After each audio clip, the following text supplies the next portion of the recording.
Hello everyone, welcome back to my channel. This is Lavi Vashne's class and आज मैं ना आपको एक बहुत इंटरेस्टिंग सी स्टोरी सुनाने वाली हूँ।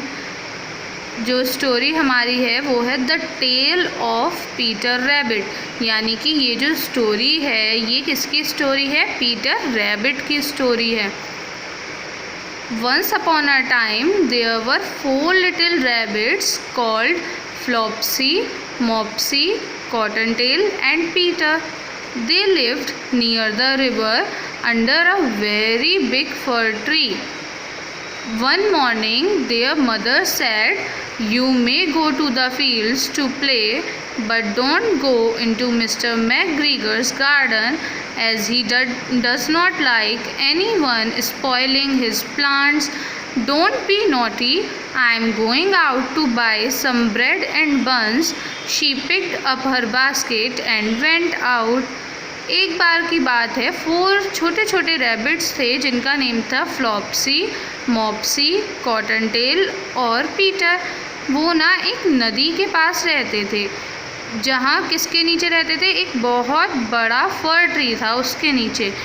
एक दिन सुबह सुबह उनकी मम्मी बोली कि तुम लोग ना खेलने के लिए जा सकते हो, लेकिन ना मिस्टर मैकग्रीगर के गार्डन में मत जाना, क्योंकि उन्हें पसंद नहीं है कि कोई भी उनके प्लांट्स को ख़राब करे। और शैतानी नहीं करना बिल्कुल भी। मैं बस ब्रेड और बंस ख़रीदने के लिए जा रही हूँ। तो उन्होंने अपनी बास्केट उठाई और फिर वो वहाँ से चली गई।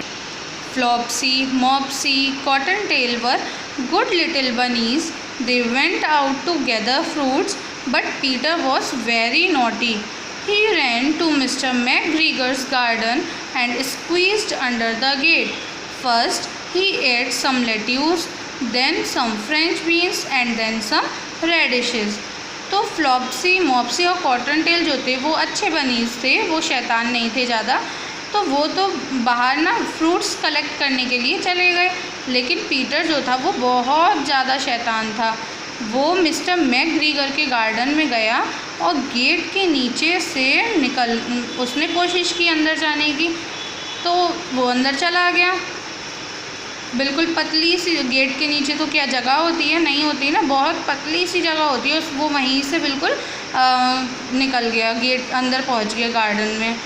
तो उसने सबसे पहले लेट्यूस खाए, फिर फ्रेंच बीन्स खाए और फिर कुछ रेडिशेस खाई उसने। Then he wanted some carrots. फिर उसको कुछ कैरेट्स चाहिए थी कि अब मुझे थोड़ी सी कैरेट्स और मिल जाएं. Just then he saw mister McGregor looking at him angrily. देखिए कितने गुस्से से देख रहे हैं। तुरंत ही जैसे ही वो सोच रहा था कि मुझे थोड़ी सी कैरेट्स और मिल जाएं, तभी गुस्से से मिस्टर मैकग्रीगर ने उसको देखा और पीटर रैन इन अ हरी, जल्दी से भागा। वो देख रहे हैं आप कितने गुस्से में देखा है पीटर को इन्होंने, मिस्टर मैकग्रीगर ने। Mister McGregor ran after Peter calling out, "stop thief." Mister McGregor Peter के पीछे भाग रहे हैं और कह रहे हैं, रुक जाओ चोर, रुको। Peter was very frightened. He ran all over the garden. He ran over the cabbages and potatoes. He lost his shoes. He was caught in a net on the ground. Mr. McGregor had put the net there to catch thieves. He tried to get out of the net, but his blue jacket got stuck in the net. अब Peter बहुत डर गया था, वो पूरे garden में भाग रहा था इधर से उधर। फिर वो कैबेज, पोटैटो, इन सब के ऊपर से भी भागा। उसने क्या किया, उसका शूज़ खो गया। और फिर वो एक नेट होती है ना, जाली पकड़ने के लिए हम लोग जाल बिछा देते हैं, तो वो उसमें वहाँ पकड़ा गया। मिस्टर मैकग्रीगर ने लगाया हुआ था चोर को पकड़ने के लिए, तो वो वहाँ फंस गया उसमें, और उसकी जो ब्लू जैकेट थी वो भी उसी नेट में फंस गई। Finally Peter became free and ran into the shed. He jumped into a can, but the can was full of water. और पीटर जो है वो अपने आप को छुड़ाकर वहाँ से अपनी जैकेट को छोड़ छाड़ के वहाँ से भागा, और एक कैन, पानी की कैन थी, वो पूरे पानी से भरी हुई थी, उसने उसमें जंप लगाई। Peter sneezed, "achoo." Mister McGregor tried to catch him again. Peter jumped out of a window. he broke 3 flower pots. The window was too small for Mr. McGregor and he was tired of running after Peter. जैसे ही वो can में उसने jump लगाई उसे बहुत तेज छींक आ गई उसको अच्छू, और फिर मिस्टर मैकग्रीगर उसको पकड़ने के लिए दोबारा भागे। उन्हें पता लग गया पीटर जो था वो विंडो से कूद गया। 3 फ्लावर पॉट्स तोड़ दिए उसने। विंडो तो बहुत छोटी थी मिस्टर मैकग्रीगर के लिए, तो और वो उसके पीछे भागते भागते ना थक भी गए थे। When Peter reached home, he was so tired. His mother was busy in cooking and she looked at him in surprise. It was a second jacket and pair of shoes that Peter had lost. तो Peter जैसे ही घर पहुंचता है वो बहुत थका हुआ था, भाई इतना रनिंग करके आया तो थक तो जाएगा ही। उसकी मम्मी खाना बनाने में बिजी थी। वो उसको बहुत शौक हो रही थी देखकर कि ये कैसे आया है थका हुआ सा, और ये ना उसके सेकंड जैकेट और शूज़ थे जो उसने खोए थे। Peter was not well in the evening as he had eaten too much. और पीटर की शाम को तबीयत ख़राब हो गई क्योंकि उसने बहुत सारा खाना खाया था ना।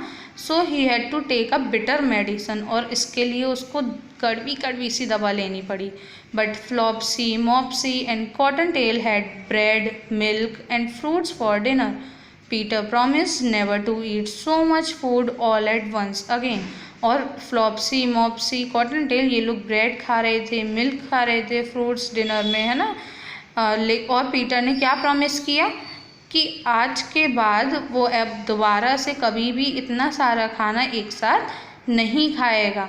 बिकॉज तो हमें क्या मोरल मिला इससे कि मोरल हमारा ये मिला कि हमें अपनी हेल्थ का भी ध्यान रखना चाहिए। टेस्टी फूड होता है, यम्मी फूड होता है माना, लेकिन हमें अपनी हेल्थ को ध्यान में रखते हुए तब हमें सब कुछ करना चाहिए, क्योंकि हमारी हेल्थ इज़ वेल्थ होता है ना, कि हेल्थ है अच्छी तो सब कुछ है हमारे पास।